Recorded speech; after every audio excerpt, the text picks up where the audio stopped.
अस्सलाम वालेकुम। यार एक स्टॉक है सितारा केमिकल, सही है? उसकी ना बोर्ड मीटिंग आ रही है 20th ऑफ सितंबर को।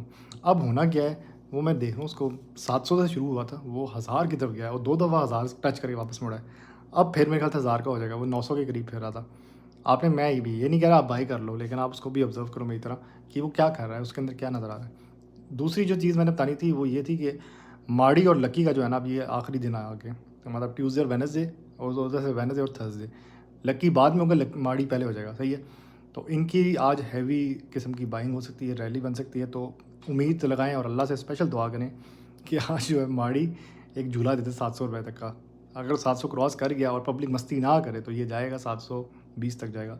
और लकी के लिए स्पेशल दुआ करें कि लकी अगर 500 भी टच कर गया ना, लकी नहीं पकड़ा जाता, 510 तक तो एटलीस्ट जाएगा, सही है? ये 2 चीज़ें होगी। बड़े लोग नाराज़ हैं ना जी, माड़ी का आपने कहा था जी जाता नहीं है, माड़ी 2 दफ़ा जा चुका है वैसे 700, ऐसी बात नहीं। मैं इसलिए रुक रहा था माड़ी से स्पेशल एंट्री करने के लिए, क्योंकि मुझे डर इसी चीज़ का था कि यार ये साला चलेगा नहीं। क्योंकि जब स्टॉक ज़्यादा पब्लिक के पास चले जाए ना, वो चलता नहीं है। सबसे बड़ी मिसाल आपके पास ओजीडीसी, वो चलता ही नहीं है भाई, आराम से स्लो चलता है हाथी की तरह। हाथी को डंडा मारना पड़ता है या न्यूज़ देनी पड़ती है, जी मैं चल पड़ा हूँ, आप देखो आ जाओ। अब आपने इधर से आगे क्या करना है, मुझे ऐसे इस चीज़ का भी डर है कि जिस दिन आपकी लकी और माड़ी एक्सडी हो गए ना, फिर फिर आपकी जो है ना मार्केट टूटनी शुरू हो जाएगी। तो मुझे असल में दिमाग में ना अचानक वो गाना याद आ गया, फिर क्या होगा? फिर वो यही होगा कि आपकी मार्केट थोड़ी-सी टूटेगी। इसको काउंटर करने के लिए आपका यूबीएल और एफएफसी बचाएँगे। लेकिन मैंने अभी फिपी की रिपोर्ट पढ़ी, इसमें ये नज़र आ रहा है कि बैंक से जो है ना सबसे ज़्यादा फिपी निकल रहे हैं। क्योंकि फिपी क्या कह रहे हैं, एंट्रियाँ ले रहे हैं आपके ऑयल सेक्टर में और एनर्जी सेक्टर में। एनर्जी में आपका ये आ जाता है, हपको वगैरह आ जाते हैं, और ऑयल में आपका पीओएल ये और पीएसओ वगैरह आ जाते हैं ओएमसीज़ में, ऑयल मार्केटिंग कंपनीज़ में। तो यार यहाँ से ना सियासत बड़ी मुश्किल है समझना। मेरी जो लॉन्ग वीडियो नहीं थी उसमें मैंने ये समझा रहा था ना कि आपका जो मंडे होगा वो एमपीसी पॉलिसी के बाद थोड़ा-सा रिकवर करने की कोशिश करेगा।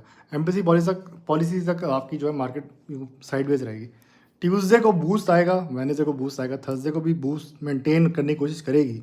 फ्राइडे को भी ठंडी हो जाएगी। फ्राइडे को क्यों ठंडी होगी उसकी रीज़न मैं आप बता देता हूँ शॉर्ट में, वो ये थी कि आपका लकी और माड़ी टूट जाएँगे और इनका बहुत हैवी वेट है स्टॉक मार्केट में। अब ये लोग ये कर सकते हैं, जो 5 ग्रुप्स हैं जो मैं कभी नाम लिए हैं उस वीडियो में, अब नहीं मैं ले रहा हूँ क्योंकि मुझे किसी ने कहा भाई ख्याल करो, वो रिकवर करने की कोशिश करेंगे, वो काउंटर करेंगे, इसको बचाएँगे मार्केट को। But in the long run market अभी भी कच्ची है।